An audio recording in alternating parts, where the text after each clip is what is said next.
Hello friends, स्वागत है आप सभी का आपके अपने यूट्यूब चैनल जीके तूफान स्टडी में। दोस्तों, आज के इस वीडियो में हम लोग देखने वाले हैं जीके जीएस का टॉप 50 ऐसे प्रश्न जो एग्जाम में बार बार पूछे जाते हैं। तो दोस्तों, अगर आप लोग किसी भी सरकारी जॉब की तैयारी करते हैं तो ये वीडियो आपके लिए काफ़ी हेल्पफुल हो सकते हैं। तो दोस्तों, आप लोग इस वीडियो को शुरू से लेकर अंत तक जरूर देखिएगा। तो चलिए दोस्तों, शुरू करते हैं। प्रश्न नंबर पहला में लिखा गया है, भारतीय संविधान में आपातकाल किस देश से लिया गया है। काफी इंपोर्टेंट प्रश्न है दोस्तों, आप लोग ध्यान दीजिएगा। भारतीय संविधान में आपातकाल किस देश से लिया गया है। तो भारतीय संविधान में आपातकाल दोस्तों जर्मनी देश से लिया गया है, यानी कि प्रश्न नंबर 1 का right answer option number B होगा। इसे आप लोग याद रखिएगा दोस्तों, काफी इंपोर्टेंट प्रश्न है। अगला प्रश्न में लिखा गया है, भारत में सबसे ज्यादा दालों का उत्पादन किस राज्य में होता है। भारत में सबसे ज्यादा दालों का उत्पादन किस राज्य में होता है। तो दोस्तों, आप लोग याद रखिएगा, भारत में सबसे ज्यादा दालों का उत्पादन मध्य प्रदेश में होता है, यानी कि प्रश्न नंबर 2 का right answer option number B होगा। इसे आप लोग याद रखिएगा। दोस्तों, अगर आप लोग किसी भी प्रश्न का राइट आंसर जानते हो तो कमेंट बॉक्स में जरूर बताइएगा। प्रश्न नंबर 3 में लिखा गया है, भारत में पहला कृषि विज्ञान केंद्र कहाँ स्थापित हुआ था। भारत में पहला कृषि विज्ञान केंद्र कहाँ स्थापित हुआ था। काफी इंपोर्टेंट प्रश्न है दोस्तों, आप लोग ध्यान दीजिएगा। भारत में पहला कृषि विज्ञान केंद्र कहाँ स्थापित हुआ था। तो आप लोग याद रखिएगा, भारत में पहला कृषि विज्ञान केंद्र पुडुचेरी में स्थापित हुआ था। और कब हुआ था दोस्तों, 1974 ईस्वी को। आप लोग इसे भी याद रखिएगा, यानी कि प्रश्न नंबर 3 का right answer option number C होगा। प्रश्न नंबर 4 में लिखा गया है, भारत में रेल का शुरुआत किस वर्ष में हुआ। भारत में रेल का शुरुआत किस वर्ष में हुआ था दोस्तों। तो भारत में रेल का शुरुआत 1853 ईस्वी में हुआ था, यानी कि प्रश्न नंबर 4 का right answer option number B होगा। इसे आप लोग याद रखिएगा। प्रश्न नंबर 5 में लिखा गया है, भारत में पहले ट्रेन किसके शासनकाल में चली थी। काफी इंपोर्टेंट प्रश्न आपके लिए रहने वाला है, आप लोग ध्यान दीजिएगा। भारत में पहले ट्रेन किसके शासनकाल में चली थी। आप लोग याद रखिएगा, लॉर्ड डलहौजी के काल में भारत में पहले ट्रेन चली थी, यानी कि प्रश्न नंबर 5 का right answer option number A होगा।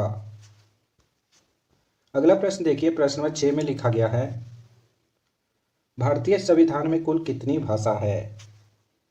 भारतीय संविधान में कुल कितनी भाषा है। तो भारतीय संविधान में कुल 22 भाषा है, यानी कि प्रश्न नंबर 6 का right answer option number C होगा। इसे आप लोग याद रखिएगा दोस्तों, इंपोर्टेंट प्रश्न है। प्रश्न नंबर 7 में लिखा गया दोस्तों, reserve bank of India RBI का मुख्यालय कहाँ पर है। काफी बार एग्जाम में पूछा गया प्रश्न है दोस्तों, आप लोग ध्यान दीजिएगा। Reserve bank of India RBI का मुख्यालय कहाँ पर है। तो reserve bank of India RBI का मुख्यालय मुंबई में है, यानी कि प्रश्न नंबर 7 का right answer option number C होगा। आरबीआई की स्थापना कब हुआ था। तो आप लोग याद रखिएगा, 1 अप्रैल 1935 ईस्वी को आरबीआई की स्थापना की गई थी। इसे भी आप लोग याद रखिएगा। अगला प्रश्न देखिए, प्रश्न नंबर 8 में लिखा गया दोस्तों, व्यवसायी बैंकों का राष्ट्रीयकरण कब किया गया था। व्यवसायी बैंकों का राष्ट्रीयकरण कब किया गया था। तो व्यवसाय बैंकों का राष्ट्रीयकरण दोस्तों 1969 ईस्वी में किया गया था, यानी कि प्रश्न नंबर 8 का right answer option number C होगा। इसे आप लोग याद रखिएगा। अगला प्रश्न में लिखा गया है, विश्व का सर्वप्रथम हवाई डाक सेवा का प्रारंभ कब हुआ था। आप लोग को बताना है दोस्तों, विश्व का सर्वप्रथम हवाई डाक सेवा कब शुरू हुआ था।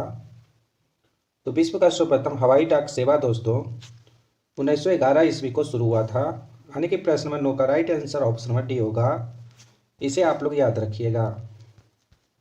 अगला प्रश्न देखिए, प्रश्न नंबर 10 में लिखा गया है, भारत सरकार द्वारा मेक इन इंडिया प्रोग्राम कब लॉन्च किया गया था।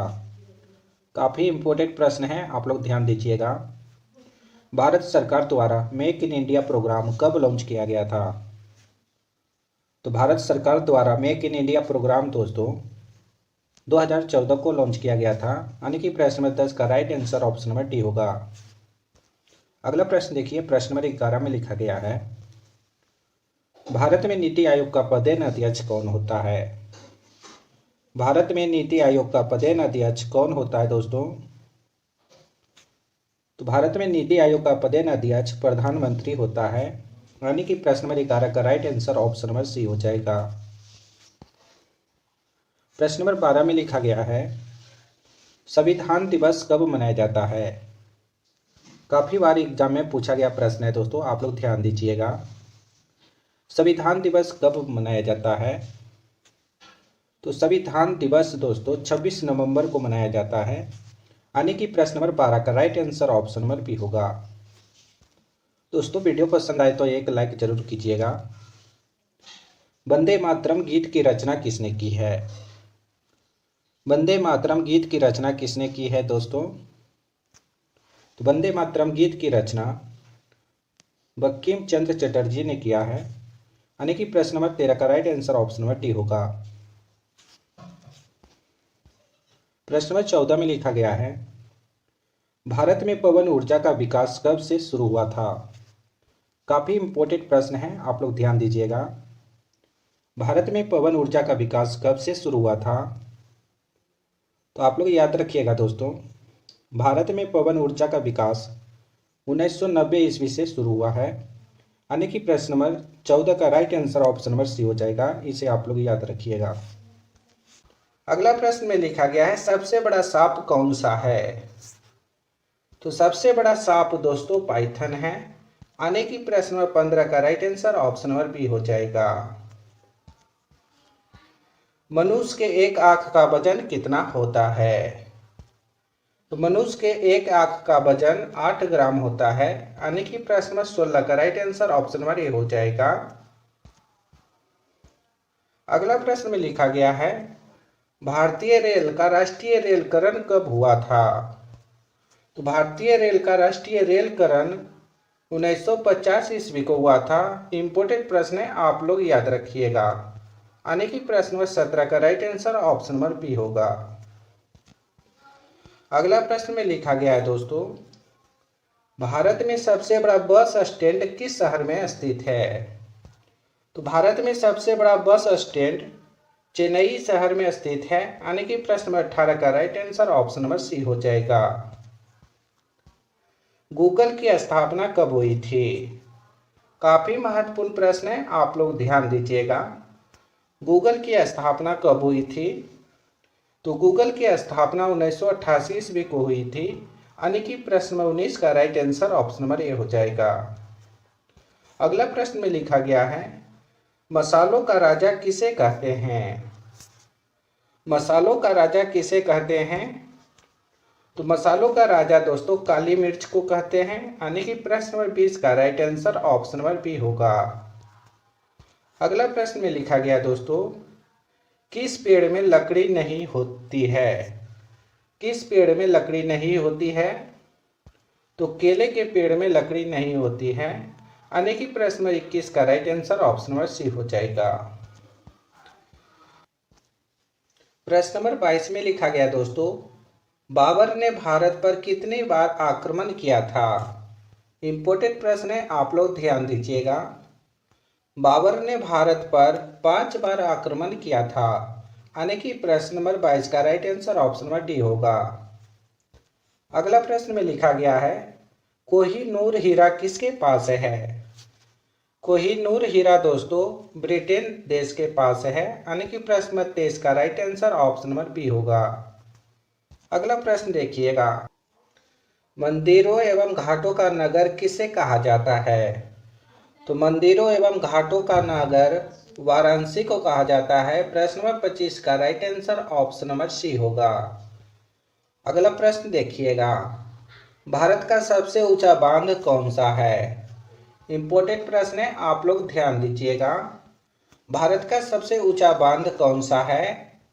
तो भारत का सबसे ऊंचा बांध टिहरी बांध है। प्रश्न नंबर 26 का right answer option number B होगा।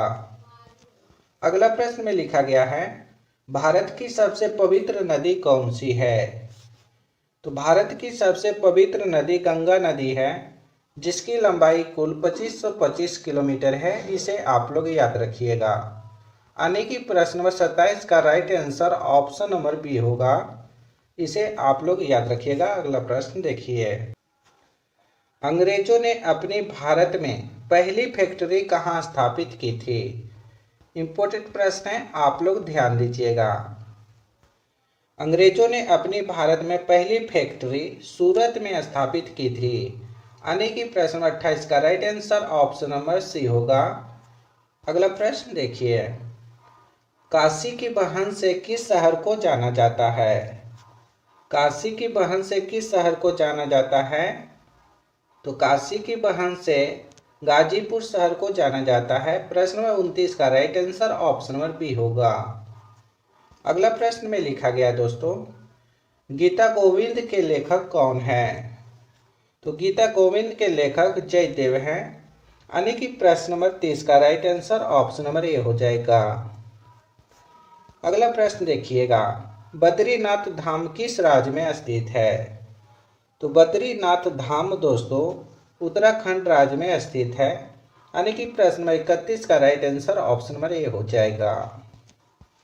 अगला प्रश्न में लिखा गया है, रामायण का रचना किस काल में हुआ था? रामायण का रचना शुंग काल में हुआ था। आप लोग याद रखिएगा। प्रश्न नंबर 32 का right answer option number C हो जाएगा। बराबर की गुफाएं किस राज्य में स्थित है? इंपॉर्टेंट प्रश्न है, आप लोग ध्यान दीजिएगा। बराबर की गुफाएं किस राज्य में स्थित है? तो बराबर की गुफाएं दोस्तों बिहार राज्य में स्थित है। प्रश्न नंबर 33 का right answer option number D हो जाएगा। आयरन शब्द का संबंध किस खेल से है? तो आयरन शब्द का संबंध दोस्तों गोल्फ खेल से है। यानी कि प्रश्न नंबर 34 का right answer option number C होगा। सोमेश्वर की पहाड़ियां किस राज्य में स्थित है? आप लोग को बताना है सोमेश्वर की पहाड़ियां किस राज्य में स्थित है। तो सोमेश्वर की पहाड़ियां दोस्तों बिहार राज्य में स्थित है। यानी कि प्रश्न 35 का right answer option number D होगा। अगला प्रश्न में लिखा गया है, जैविक मरुस्थल किस नदी को कहा जाता है? जैविक मरुस्थल किस नदी को कहा जाता है? तो जैविक मरुस्थल दोस्तों दामोदर नदी को कहा जाता है। प्रश्न नंबर 36 का right answer option number B होगा। अगला प्रश्न में लिखा गया दोस्तों, सलवाई की संधि किसके किसके बीच हुआ था? तो सलवाई की संधि दोस्तों महादजी सिंधिया तथा अंग्रेज के बीच हुआ था। प्रश्न नंबर 37 का right answer option number D हो जाएगा। अगला प्रश्न देखिए, पंचवर्षीय योजना का विचार किस देश से लिया गया है? तो पंचवर्षीय योजना का विचार दोस्तों रूस देश से लिया गया है। यानी कि प्रश्न नंबर 38 का right answer option number C हो जाएगा। इसे आप लोग याद रखिएगा। सिपकिला धारा किस राज्य में स्थित है? आप लोग को बताना है सिपकिला धारा किस राज्य में स्थित है। तो सिपकिला धारा दोस्तों हिमाचल प्रदेश राज्य में स्थित है। प्रश्न नंबर 39 का right answer option number A हो जाएगा। दोस्तों अभी तक हमारे इस वीडियो को एक लाइक नहीं किए होंगे, वो एक लाइक जरूर करेंगे। अगला प्रश्न देखिए, हरित लवक की खोज किसने की थी? तो हरित लवक की खोज दोस्तों सिम्बर ने की थी। यानी कि प्रश्न नंबर 40 का right answer option number B हो जाएगा। कनौज का युद्ध कब हुआ था? काफी इंपॉर्टेंट प्रश्न है दोस्तों, आप लोग ध्यान दीजिएगा। कनौज का युद्ध हुआ था 1540 ईस्वी को। यानी कि प्रश्न नंबर 41 का right answer option number C हो जाएगा। इसे आप लोग याद रखिएगा। अगला प्रश्न में लिखा गया दोस्तों, भारत के कर्क रेखा पर स्थित कौन सा शहर है? भारत के कर्क रेखा पर स्थित कौन सा शहर है? तो भारत के कर्क रेखा पर रांची शहर स्थित है। यानी कि प्रश्न नंबर 42 का right answer option number D होगा। अगला प्रश्न में लिखा गया दोस्तों, भारत का प्रथम मानचित्र कब बनाया गया था। इम्पोर्टेंट प्रश्न है, आप लोग ध्यान दीजिएगा। भारत का प्रथम मानचित्र कब बनाया गया था, तो आप लोग याद रखिएगा। भारत का प्रथम मानचित्र 1752 ईस्वी को बनाया गया था। प्रश्न नंबर 43 का right answer option number B होगा। अगला प्रश्न देखिए, नागार्जुन सागर बांध किस नदी पर स्थित है। तो नागार्जुन सागर बांध दोस्तों कृष्णा नदी पर स्थित है। प्रश्न नंबर 44 का right answer option number C हो जाएगा। अगला प्रश्न में लिखा गया है, भागवत गीता को अपनी माता कहने वाले महान पुरुष कौन थे। तो भागवत गीता को अपनी माता कहने वाले महान पुरुष महात्मा गांधी जी थे। यानी कि प्रश्न 45 का right answer option number C होगा। अगला प्रश्न देखिएगा, गिर का सुरक्षित वन किस जानवर के लिए प्रसिद्ध है। गिर का सुरक्षित वन किस जानवर के लिए प्रसिद्ध है। तो गिर का सुरक्षित वन दोस्तों शेर जानवर के लिए प्रसिद्ध है। प्रश्न नंबर 46 का right answer option number A हो जाएगा। इसे आप लोग याद रखिएगा। प्रश्न नंबर 47 में लिखा गया दोस्तों, समुद्री यात्रा द्वारा विश्व का चक्कर लगाने वाली प्रथम भारतीय महिला कौन थी। इम्पोर्टेंट प्रश्न है दोस्तों, आप लोग ध्यान दीजिएगा। समुद्री यात्रा द्वारा विश्व का चक्कर लगाने वाली प्रथम भारतीय महिला उज्ज्वला राय जी थी। यानी कि प्रश्न नंबर 47 का right answer option number B हो जाएगा। इसे आप लोग याद रखिएगा। प्रश्न नंबर 48 में लिखा गया दोस्तों, पर्वत शिखर लहोत्से किस देश में स्थित है। पर्वत शिखर लहोत्से किस देश में स्थित है। तो आप लोग याद रखिएगा, नेपाल देश में है। यानी कि प्रश्न 48 का right answer option number A हो जाएगा। इसे आप लोग याद रखिएगा। वास्को डी गामा दूसरी बार भारत कब आया था। तो वास्को डी गामा दूसरी बार भारत आए थे 1502 ईस्वी को। यानी कि प्रश्न 49 का right answer option number C हो जाएगा। इसे आप लोग याद रखिएगा। 7 पहाड़ियों का नगर किसे कहा जाता है। इम्पोर्टेंट प्रश्न है दोस्तों, इस वीडियो का अंतिम प्रश्न है, आप लोग ध्यान से देखिए। 7 पहाड़ियों का नगर किसे कहा जाता है। तो 7 पहाड़ियों का नगर दोस्तों रोम को कहा जाता है। यानी कि प्रश्न नंबर 50 का right answer option number B होगा। इसे आप लोग याद रखिएगा। दोस्तों आज हमने आप सभी को टॉप 50 प्रश्न करवाए हैं, यानी कि 50 प्रश्न जो आपके एग्जाम में पूछे जा सकते हैं। तो दोस्तों आप लोग 50 में से कितना सही कर पाए हैं, इसका सही उत्तर आप लोग कमेंट बॉक्स में जरूर बताइएगा। दोस्तों अभी तक हमारे चैनल को सब्सक्राइब नहीं किए तो चैनल को सब्सक्राइब कीजिए और घंटी को ऑल पर फिट कीजिएगा ताकि सभी वीडियो का नोटिफिकेशन आपको मिलता रहे। वीडियो पसंद आए तो एक लाइक करके इसे अपने दोस्तों को पास शेयर जरूर कीजिएगा। तो फिर अगले वीडियो में मिलेंगे दोस्तों, जब तक आप लोग बने रहिएगा।